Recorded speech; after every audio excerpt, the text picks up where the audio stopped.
no like your truth and my truth. All that is that's giving up on truth. That's giving up on living a life that can possibly make sense. Because if there's your truth and my truth, then there's nothing that we can ground our feet onto. And I'm not just talking about this pragmatically, practically, like we should believe in truth just because it helps us live. No, we should believe in truth because it's the only thing that allows us to live. We said that we fold our arms and we're just complaining about, well, the world's so messed up. Yeah, and so is your best friend. And yet you love him anyway, right? And so are you. And yet your best friends love you anyway. That this is a flawed bundle of markers, and yet we can still accept them as they are. So what happens if I take out this blue one because it's not perfect and I want to fix it? Well, then the whole thing falls apart. And then we can look at it afterwards and say, I shouldn't have tried to fix that one thing, because by fixing that one thing, everything else fell apart. That's the way life is sometimes. That's the way people are sometimes. That's the way systems are sometimes. That by trying so hard to tinker with them because we don't understand them, we actually just make things infinitely worse. Would it have been better if we had left it alone in the first place? Maybe, unless you were committed to seeing the whole project through and chasing every problem and fixing every problem as you go. Now, fortunately, as a mechanic, there's only so many parts on a car. How many parts are there on you? How many parts are there in the world? That's a lot of running around and trying to fix things. I guess the best place to start figuring out how things operate is right inside of yourself. How do you operate? What goes into your thinking? How do you operate in the world?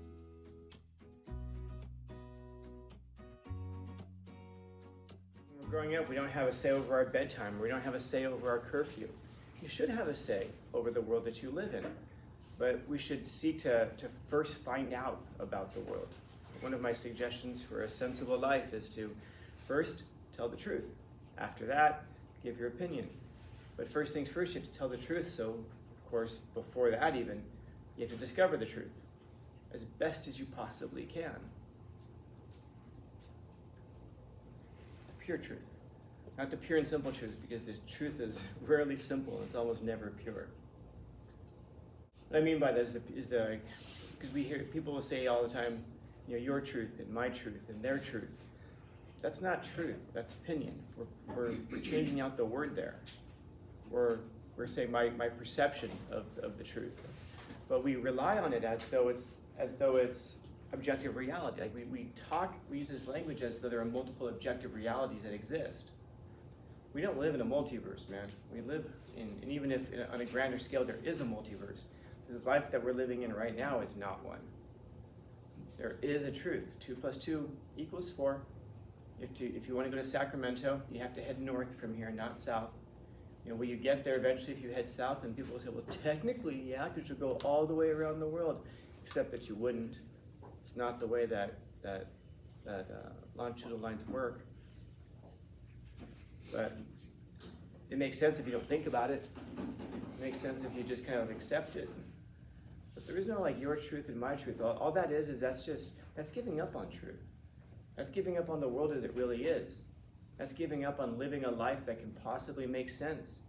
Because if there's your truth and my truth, then there's nothing that we can ground our feet onto. And I'm not just talking about this pragmatically, practically, like we should believe in truth just because it helps us live. No, we should believe in truth because it's the only thing that allows us to live. Everything else is just existence. And we have to ground our feet on the very foundation of the universe that we're actually living in, not the one that we wish that we were living in. We can't close our eyes and imagine a better universe. We can't close our eyes and imagine a better world. If you want a better world, you have to actually make a better world. But first things first, you have to acknowledge the world as it really is. You have to see truth for what it really is. And then we can change things, but it's scary. I'll tell you, it's scary because it might turn out that the world that we're living in, with all of its flaws, with all of its problems, it still might be the best of all possible worlds. And that's what's scary to a lot of us. It's not that there isn't it isn't that we don't have things good. It's that we might not be able to come up with something better, which means that we have to live in this flawed, imperfect, tragic world. But doesn't that make sense? Because isn't that exactly the kind of lives that we have to live in on the micro scale? Like on the macro scale, on the larger scale, there are all of these problems in the world. That's true. And yet, can we still enjoy the world as it is? Can we still love the world in the way that it really is? I don't know. We said that we fold our arms and we're just complaining about, well, the world's so messed up. Yeah, and so is your best friend. And yet you love him anyway, right? And so are you. And yet your best friends love you anyway. There's nothing wrong with seeing things flawed and accepting that that the mess that exists, I'm trying to think of this in a visual way, that this is a flawed bundle of markers, and yet we can still accept them as they are. So what happens if I take out this blue one because it's not perfect and I want to fix it? Well, then the whole thing falls apart. And then we can look at it afterwards and say, I shouldn't have tried to fix that one thing, because by fixing that one thing, everything else fell apart. Everything else collapsed. That's the way life is sometimes. That's the way people are sometimes. That's the way systems are sometimes. That by trying so hard to tinker with them because we don't understand them, we actually just make things infinitely worse. Have you ever tried to solve a situation and it just made things infinitely worse, and you really thought you really thought you were helping, and afterwards we're like, I was just trying to help.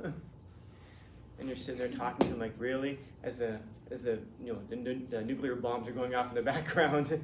Well, at least you tried, I suppose. And again, if someone's trying to help, we should probably be gracious towards them. Show grace towards them. That's what I'm trying to say. Because I'd rather have things kind of going to hell and someone say, at least I was trying to help.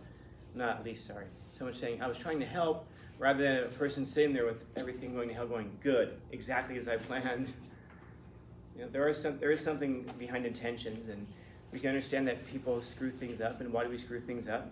Stop me if you've heard this before, but we don't know what we don't know. And so we just didn't realize that this thing was going to happen.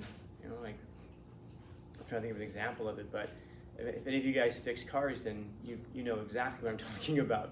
You're fixing one thing, all of a sudden that causes something else to break, and people will say, well, that's awfully convenient, isn't it? If you're a mechanic, oh, you fixed this, and this other problem started right after that mechanic fixed my car. They must have done something because they're crooked. They're trying to get more money out of me. Or maybe the fixing of this one thing put more tension on this other part of the system, and that's what caused the whole thing to collapse. Would it have been better if we had left it alone in the first place? Maybe. Unless you were committed to seeing the whole project through and chasing every problem and fixing every problem as you go. Now, fortunately, as a mechanic, there's only so many parts on a car. How many parts are there on you? How many parts are there in the world? That's a lot of running around and trying to fix things.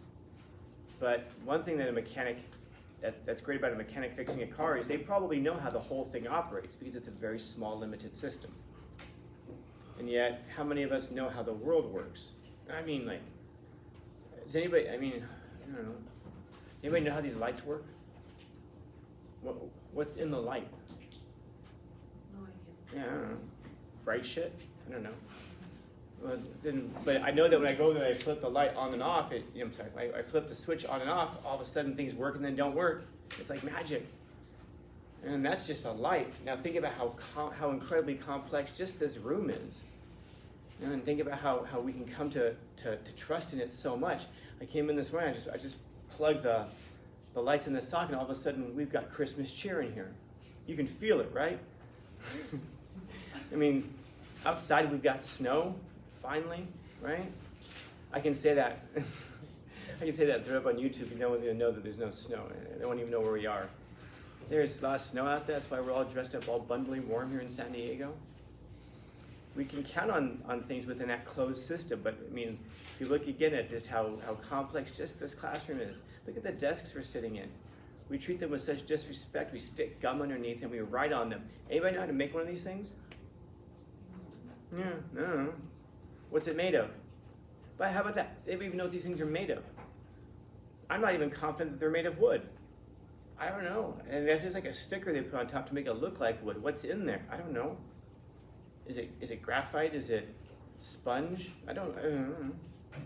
But I know that if we were in this room and these are the last desks on the planet, And once these desks went away, we'd have no desks. We'd have to figure out a way to write on our hands or whatever. Because we stand on the shoulders of giants of people who came before. And so we have to, all I'm saying is that we're trying to fix things, man. The systems are incredibly complex. And so this is not a way of saying, shut up, stay in your lane. This is a way of saying, fill out your lane. Figure out how something operates. And I guess maybe the best place to figure out, the best place to start figuring out how things operate is right inside of yourself. How do you operate? What goes into your thinking? How do you operate in the world? How do you make sense of the world? How do you perceive the world how do you perceive the world in such a way that you can see a truth and express it as best as possible? Or do we just kind of ignore that? And I may know the answer to that question, but so now what constitutes you? What makes you up? You can think of yourself, as Nietzsche says, as like a sea. And how big is a sea? It's pretty big. Anybody name any seas in the world? Mediterranean. That's the exact one I'm thinking in my head. The Mediterranean Sea. It's not an ocean. Oceans are bigger than seas. What's the difference between an ocean and a sea? Oceans are bigger than seas. I imagine so. I don't know. I don't even know how that works. I look at the map, I go, what's the difference? The spelling. Ocean and sea.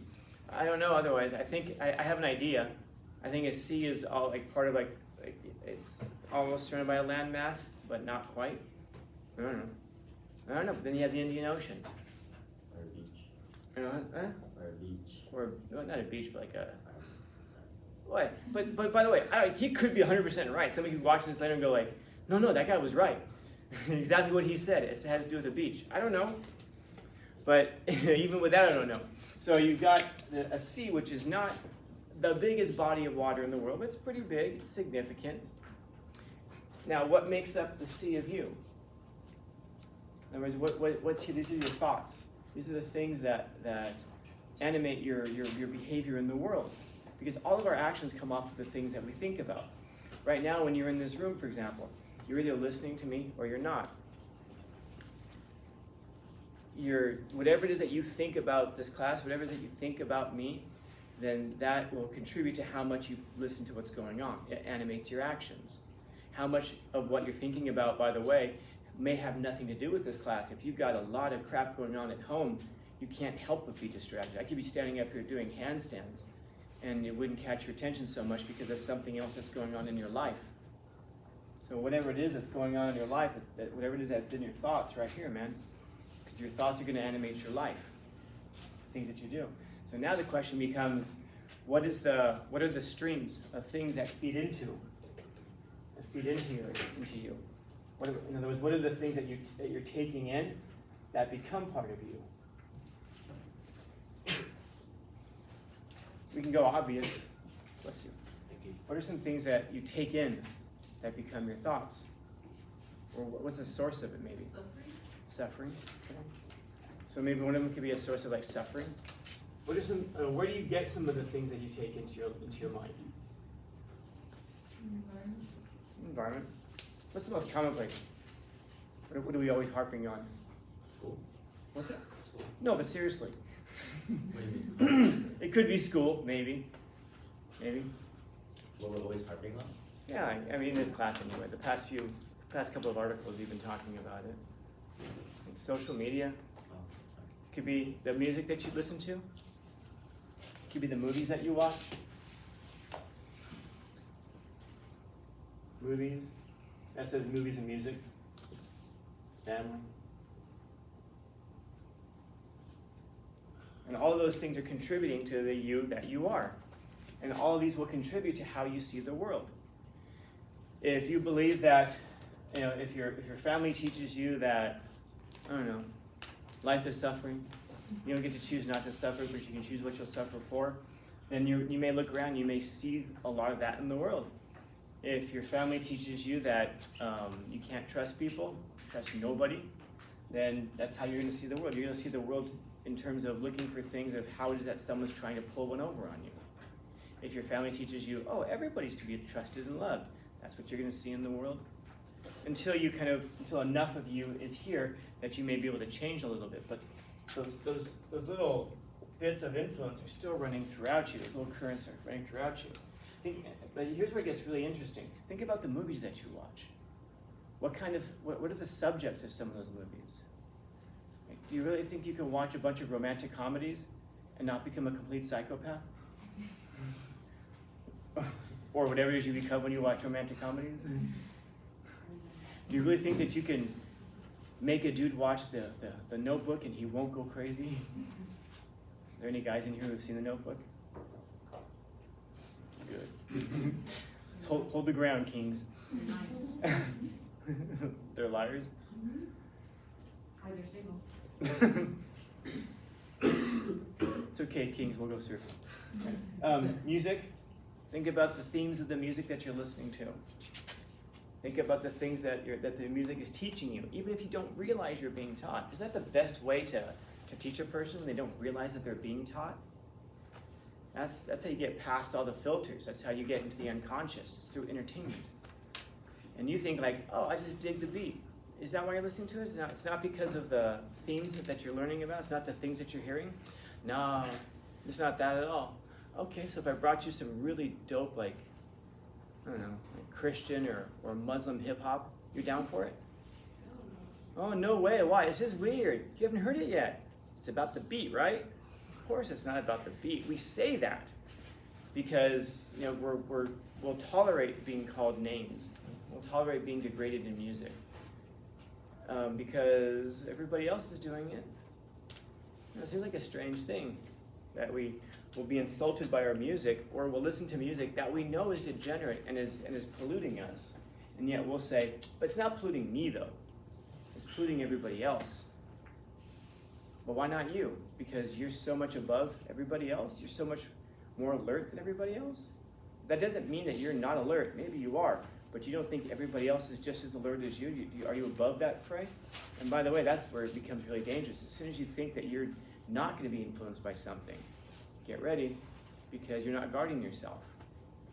And I don't mean guard yourself like walk around the world with like a mental shield everywhere, but if one of you guys were to walk in here today, and as soon as you walked in, I tackled you, handcuffed you, dragged you outside, threw you in a van, and then sold you off, kidnapped you and sold you off. When you're in the back of that van, hogtied, you'd probably be pretty pissed off at me, huh? Man, yeah. Scanlon doing Scanlon shit. I knew it would come to this someday, just as they pull the hood over your head so you don't know where you're going. I'm not saying this has happened before. Those are just details I'm making up off the top of my head. But if you go into school, let's say for a few years, and you're fed a bunch of things, they're not kidnapping your body, but aren't they kidnapping your mind? Isn't the music that we're listening to, isn't that kidnapping our mind? I mean, there's a reason that we like the movies that we like. Is it possible that they've kidnapped our minds? Yeah, we didn't, and by the way, we're not pissed about that. We're pissed if we get thrown in the back of a van, but we're not pissed. In fact, we pay money to have our minds kidnapped. I mean, how many negative influences do you have to take in before you become polluted? I guess one of the things, it's going to matter how deep your sea is, I suppose. How deep is your mind? An example that I was using just yesterday. If we're sitting in a bathtub, you and me, no. It's only weird if you think about it. And I say, I just peed. You would jump out of that bathtub. You should have jumped out of that bathtub a long time ago. But if nothing else did it, hopefully that would do it. Why? Because the bathtub's pretty shallow. There's not much water in there. And just a little bit of pee is going to ruin that bathtub. So if your mind is very shallow, I don't mean like you're stupid. I'm just saying if you don't think too much about things, it's easy to pollute you because you're not thinking, because you're not processing things, you're not thinking about things. If that same situation happened where we're standing like or we're sitting in a kiddie pool, those big plastic kiddie pools, similar, it's a very small body of water. And if you look over at me and I say, I just peed in here, you probably get out of the kiddie pool. You're like, you're just disgusting now, man. And then maybe we're in an actual pool, and I'm next to you and I say, oh, I just peed in here. You probably really swim away, just again thinking terrible things. Maybe, I don't know, maybe he just can't hold it. Maybe there's just something wrong with his body. But you notice that our reaction to it is going to get less and less extreme, because the body of water that we're polluting is deeper and deeper and deeper. And so we can sustain it. But the problem is that there's a lot of streams feeding into your mind. If it was just movies, we could sustain that. But when it's an entire culture that's constantly just feeding, negativity and degeneracy and, ugly themes and, I don't know, man. Like, how far into that do we have to get before we finally realize, holy crap, my mind's been kidnapped. If I don't see a problem with this stuff, like, you ever just, stop and listen to something that you're listening to and go, why am I listening to this? Besides that, it sounds good, true, but did the lyrics have to say that? And does it have to promote the thing it's promoting? Like, wouldn't it be better if it was promoting something positive? I don't know, are we so polluted that we would reject it if it did promote something positive? I guess that's the question. Are we so polluted that we would reject it if it did promote something positive? You can answer that yourself. So, you've got to be a sea to receive a polluted stream. And again, how big is a stream? Pretty small. Not a river, it's a stream. You got to be a sea to receive a polluted stream without becoming impure. You have to have a deep mind, a deep contemplative mind to receive even just a little bit of negative influence without being negatively influenced. Questions, comments, concerns, complaints, criticisms, critiques?